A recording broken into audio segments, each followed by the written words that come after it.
William and Mary come to the throne after the Glorious Revolution. This, in a lot of ways, was very easy for William. He was invited over by the Immortal Seven, a group of Whigs and Tories who wanted somebody to come and rescue them from James.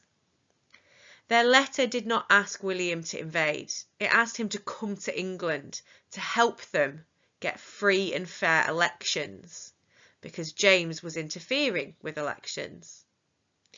William sends over a diplomat, and this diplomat speaks to the Immortal Seven, and they basically agree that William is going to bring an army over. William has a lot to gain from trying to remove James. William's wife, Mary, who is James's daughter, was no longer the heir to the throne of England due to the birth of baby James. William is angry. He wanted to gain control over England because that would make him much more powerful than just William of Orange, a Dutch stadtholder. When he comes to England, he comes with 15,000 soldiers. And actually, they are welcomed. They are cheered. They arrive and march towards London. There is never any fighting. That's one of the reasons it's called the Glorious Revolution, because it is peaceful. That and the fact that a Catholic is removed and replaced by Protestants. No fighting takes place because James's army desert him. The soldiers just keep running away. Some even go and join William's side. James has no fight in him because he can't. He has no army to support him. He does try and go into London because he thinks that going to London he might find some support. And what he actually finds is the Londoners are rioting against him. He flees the country. William lets him go because William has no desire for there to be bloodshed. But there is bloodshed. There is bloodshed in Scotland and in Ireland in the years following the Glorious Revolution of 1688.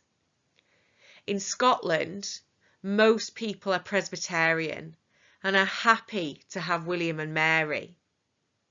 However, there is Highlanders who are Catholic and who had supported James as Jacobites. They rebel and fight against the English at the Battle of Dunkeld.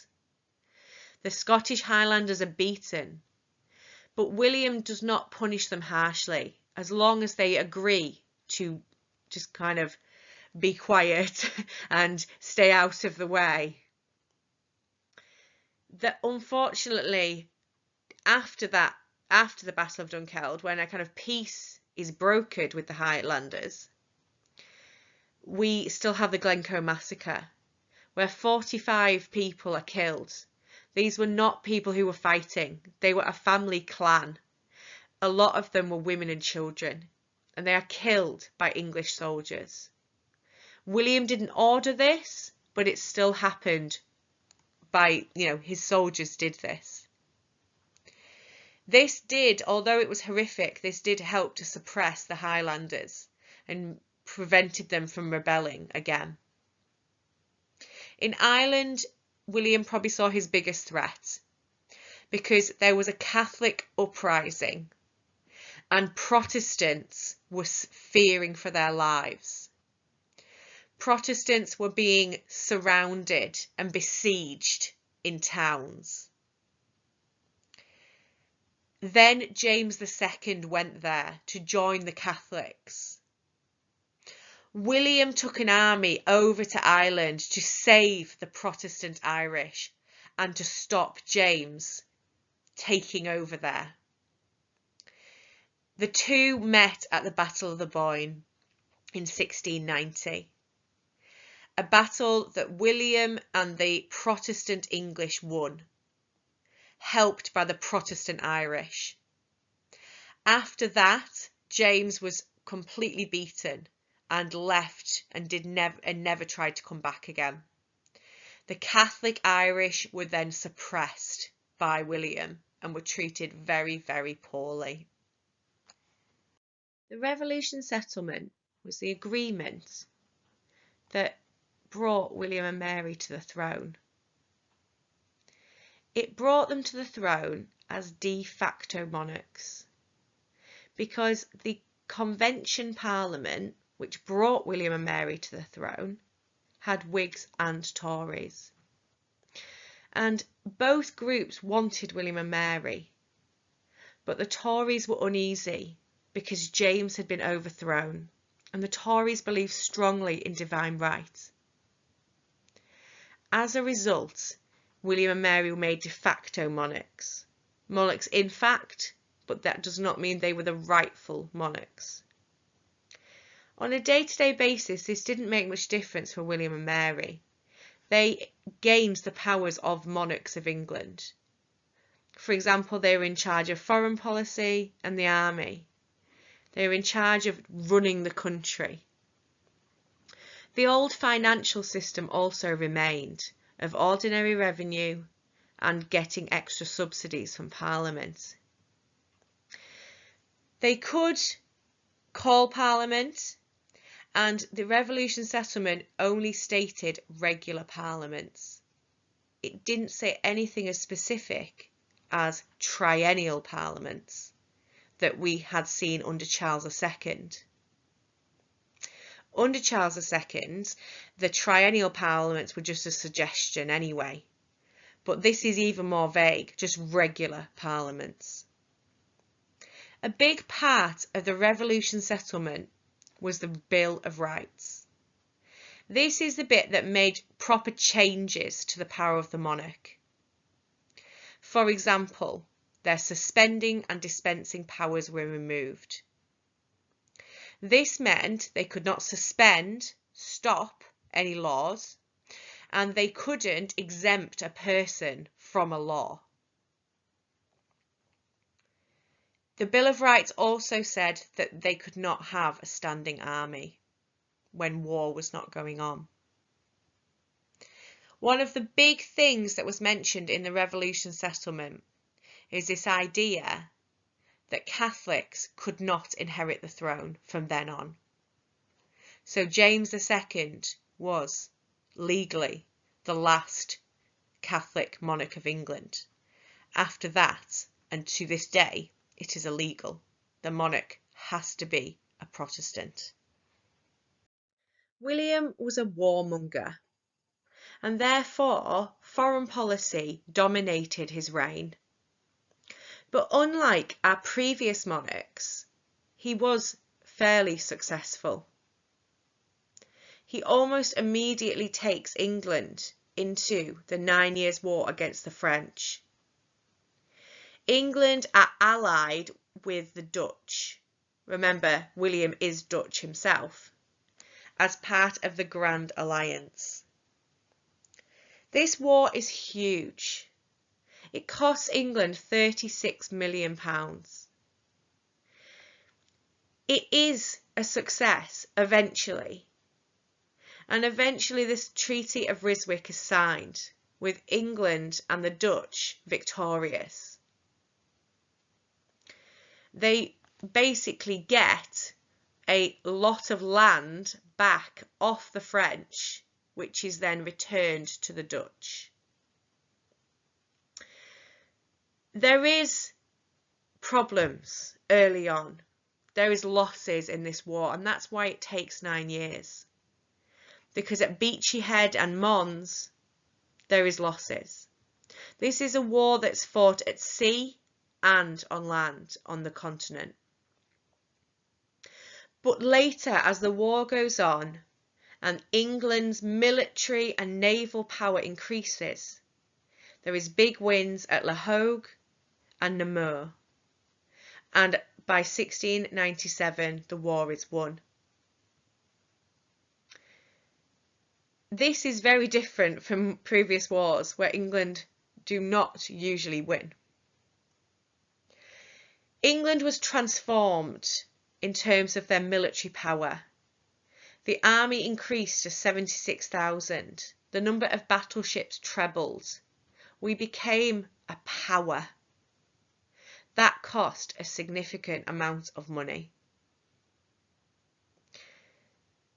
However, if you have to talk about foreign policy, his later foreign policy is less successful. Spain are extremely powerful at this time. They have a lot of colonies. They control a lot of land. The King of Spain, Charles, doesn't have an heir, doesn't have a clear heir. And he is potentially going to leave all of the Spanish land to a French claimant. Not only is he French, but he's a Bourbon. That means he's connected with the royal family. This makes a lot of countries in Europe nervous because they don't want France or a Frenchman to have power over Spain as well. Hence the partition treaties. These are agreements signed by William, but also all of the potential heirs, all of the potential claimants to the Spanish throne. One is French, one is from Austria, one is from Bavaria. They're all Catholic. They're all heirs. And the idea is that they will partition Spanish territory, so they'll all get a bit. Now, the big problem with all of this is Spain doesn't agree. The King of Spain is not having any of this. He's not having his land carved up between the different heirs. So he just leaves it to the French claimants. The partition treaties fail because the reality is the King of Spain was never going to agree to having his land partitioned between three people. This leads to the War of Spanish Succession because the other countries in Europe and the Dutch and the English are not happy that a French Bourbon has taken over the Spanish territories. You do not need to know about the War of Spanish Succession. It starts after William dies.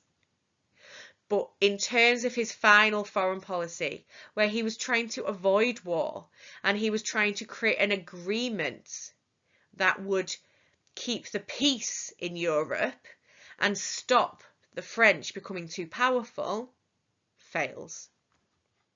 But overall, we can see his foreign policy, especially the 9 Years' War, as a big success.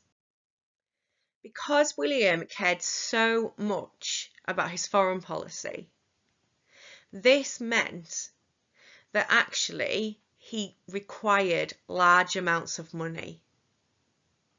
The war with France, the 9 Years' War, cost over £5 million a year.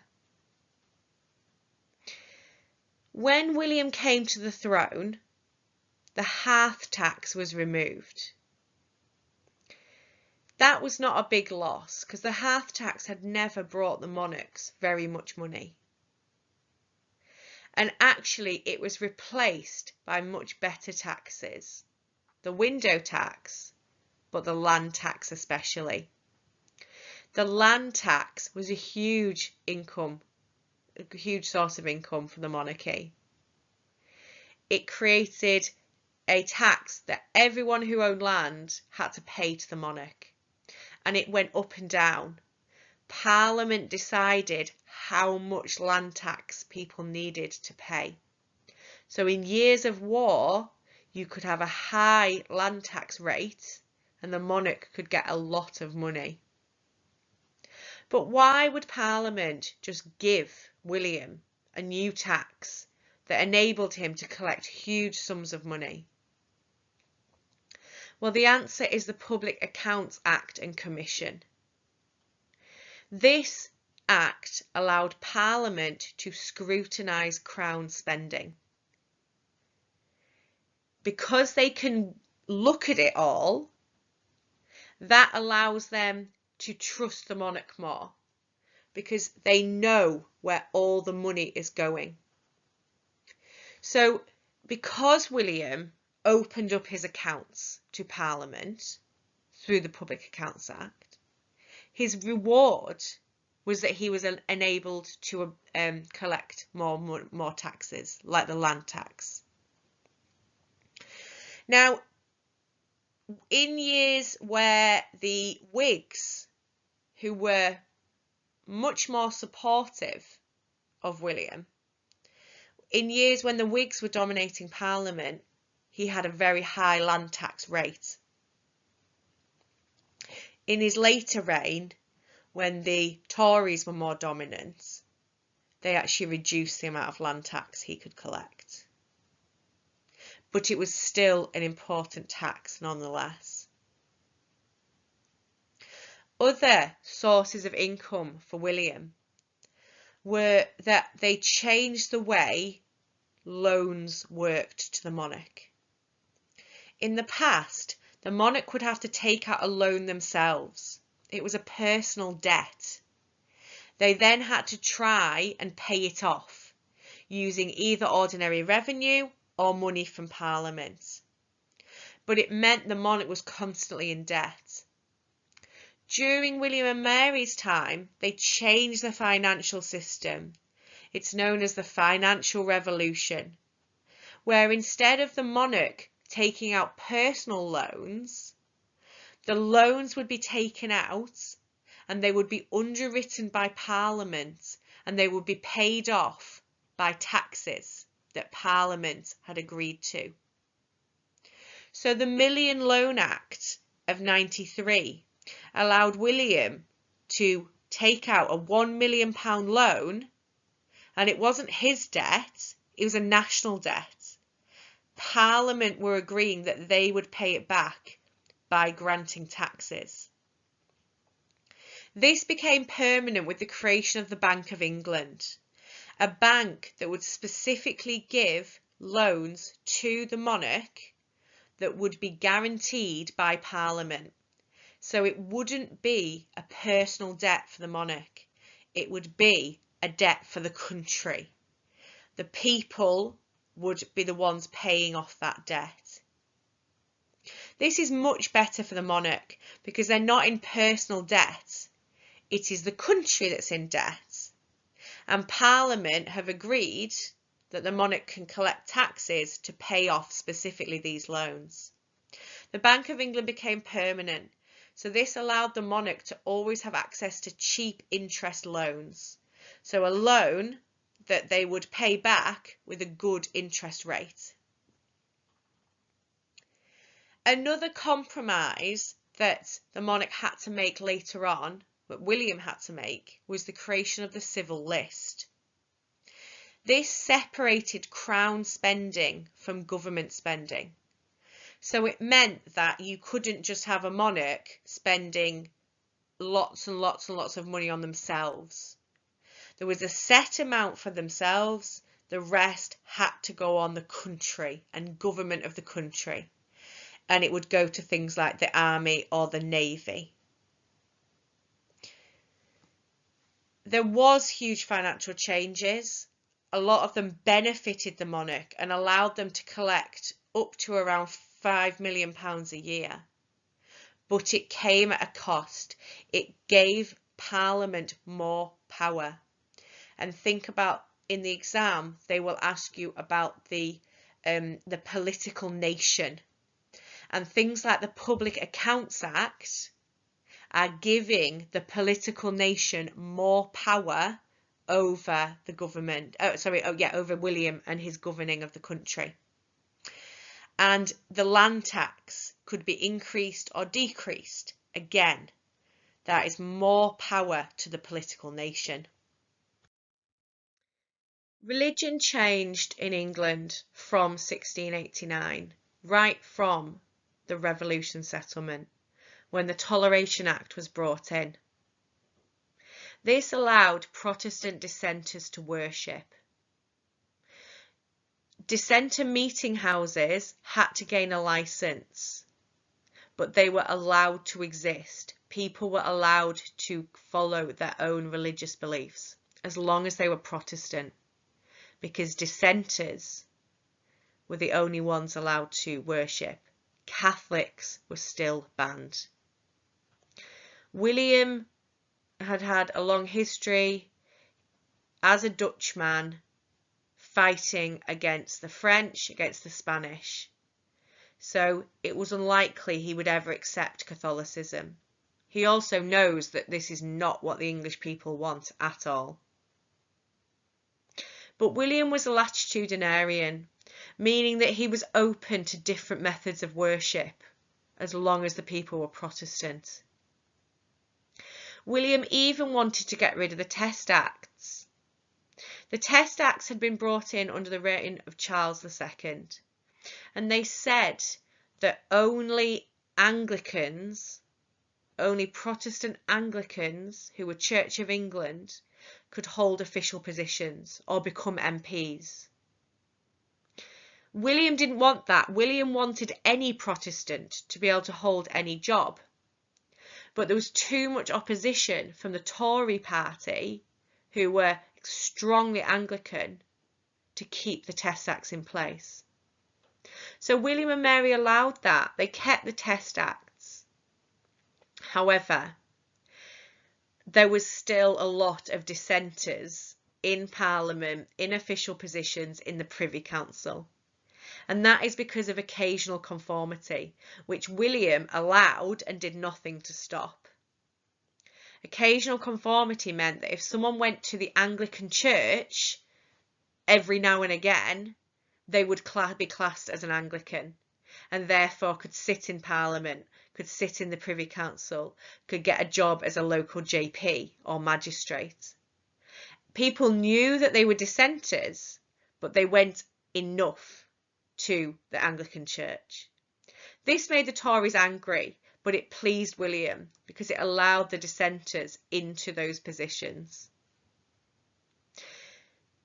Religion probably was not as much of a problem in England as it had been before.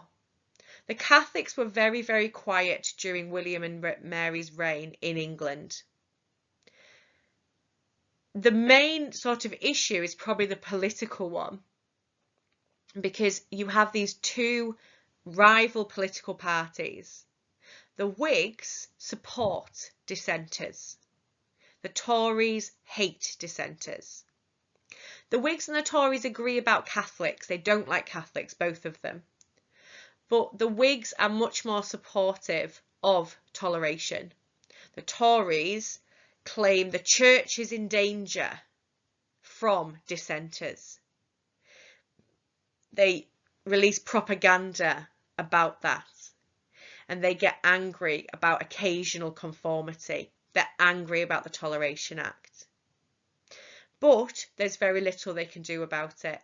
The only thing the Tories really manage is to keep the Test Acts in place, but the Test Acts don't really work by this point. In Parliament, which I'm going to talk about on the next slide, religion is a source of tension, because obviously the Tories want William to bring in measures to reduce religious freedom, whereas the Whigs want him to increase it. Where religion still causes a lot of problems is in Catholic Ireland, because following the Battle of the Boyne, the Catholics are suppressed. They are allowed to worship, but they have to pay the tithe, they have to pay a tax to the Protestant Church in Ireland, which is known as the Church of Ireland. Ireland becomes completely dominated by the Protestant minority. William puts the Protestants into every powerful position in the Irish Parliament, in the Irish Army. William makes it very difficult for the Irish Catholics to own any land. The land is almost all in the hands of the Protestants. This keeps the Catholics very poor and means that the Protestants are rich. The Catholics are weak. They are allowed to worship, but they are not allowed to get a good job, to own land, to be politically important. And William does that because they'd rebelled against him. There'd been a Catholic uprising in Ireland, and he's suppressing that permanently. Scotland is much more peaceful. When William and Mary first came to the throne, they promised Scotland that they would allow them to kind of control their own religion and control the Presbyterian Church themselves. And following the kind of suppression of those early Highland Catholic uprisings in Scotland, he doesn't really have much more difficulty with them. William and Mary's parliaments are a bit of a mixed bag. They have a parliament every year of their reign. Mary dies in 94, so she only actually sees the first parliament. And what we have by this point is a very clear Whigs-Tories divide. The Whigs and Tories had obviously emerged during the Exclusion Crisis. They then are involved in the Glorious Revolution. And they both wanted William and Mary. But the Whigs believe in social contract. They believed they wanted to get rid of James and replace him with William and Mary. Whereas the Tories were always much more uneasy about the whole situation because they strongly believed in divine right. After Mary dies, the Tories become extremely uneasy about William, and they start to kind of question whether he should be allowed to rule by himself with his wife dead, because she was obviously the Stuart. William's first parliament is reasonably supportive of him and his war. The Act of Grace is passed, which pardons anybody involved in the Glorious Revolution. So it means nobody will be punished for supporting James. There is some limits put on the power of William and Mary during that first parliament. For example, the Triennial Act of 1694, which said that they had to have a parliament every year. It made it compulsory to have annual parliaments with elections every 3 years. That is a limit on the power of the monarch. However, William accepted it because he was getting money for his foreign policy, because the financial reforms also took place within this first parliament.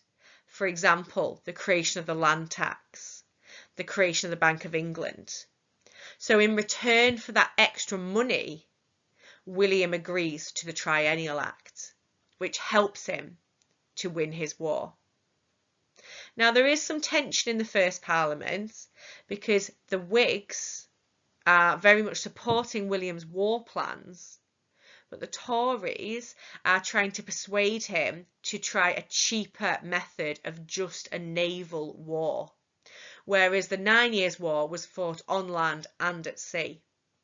So we do see disagreements over foreign policy in this first parliament, but William does get the funds he needs. The second parliament is even more supportive of William because it becomes very Whig dominated. The Whigs have very similar ideas to William. They have similar religious beliefs and they agree with his foreign policy aims and methods. And they are happy to support him financially. The reason that this second parliament is Whig dominated is because some Tories have to leave because they won't swear an oath that William is the rightful monarch. They don't think he's the rightful monarch. But there was an assassination attempt on William. And as a result, and it was decided that every MP had to swear an oath that William was the rightful monarch. when lots of Tories wouldn't swear that oath and say, no, he's not the rightful monarch, he's the de facto monarch, they had to leave Parliament. That meant that the Whigs dominated and the Tories who remained were a minority. As a result, the Whigs were supportive, provided money for William's war, and he was able to win the 9 Years' War during the Second Parliament. They don't let him off, with no limits on his power, because they do get him to sign the Treason Trials Act. Because remember, just because the Whigs support him doesn't mean that they're just going to not want anything in return. And the Treason Trials Act meant that monarchs could not just lock people up for no reason and accuse them of treason. They had to have evidence and the person had to have a fair trial. So it's just kind of trying to stop a tyrant monarch. Not necessarily William, but at some point if a monarch tried to do that. From the 3rd, 4th and 5th Parliaments, we see Tory dominance. The 9 Years' War is over and people are extremely fed up of high taxes. And therefore they vote for Tories, who are arguing for lower taxes.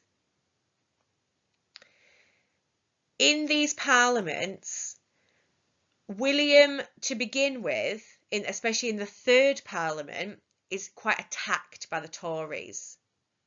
They reduce the land tax rate, so he can't collect as much money. They try and impeach quite a lot of his advisors. They force him to send his Dutch guard home. So obviously he is Dutch and his personal guard were Dutch, but they are forced to go home. William is also forced to reduce his standing army. So there is some kind of attacks on William by the Tories in the 3rd Parliament. But it's really the 4th Parliament, I would argue, is the most important, because this is when the Act of Settlement is passed. And I don't think this is really an attack on William. It's more an attack on the power of the monarchy in general, because it does remove several more powers from the monarch. During the reign of William and Mary, we have a lot of changes to the power of the monarch. From the very beginning, they can't use suspending and dispensing powers. In 94, they have to agree to the Triennial Act. There is these changes to their powers as we go. But the Act of Settlement was very clear that future monarchs after William could not remove judges, could not use any pardons to stop impeachments, could not declare war or leave the country without Parliament's permission. That's big changes to the power of the monarch, not being able to declare war without Parliament's permission. That's a big limit on the power of the monarch. And that is all part of the Act of Settlement. The need for the Act of Settlement was really because William and Mary had no children. And after William and Mary, it would be Mary's sister Anne. But actually, Anne also had no children. So Parliament realised that the Stuart line was going to die out. And they had to decide where it was going to go next. So the Act of Settlement was really about choosing who would be the heir. So it would be Anne, and then it would be the Hanover family, who were Protestant German family. And that's how we end up with King George, because he is from the Hanovers.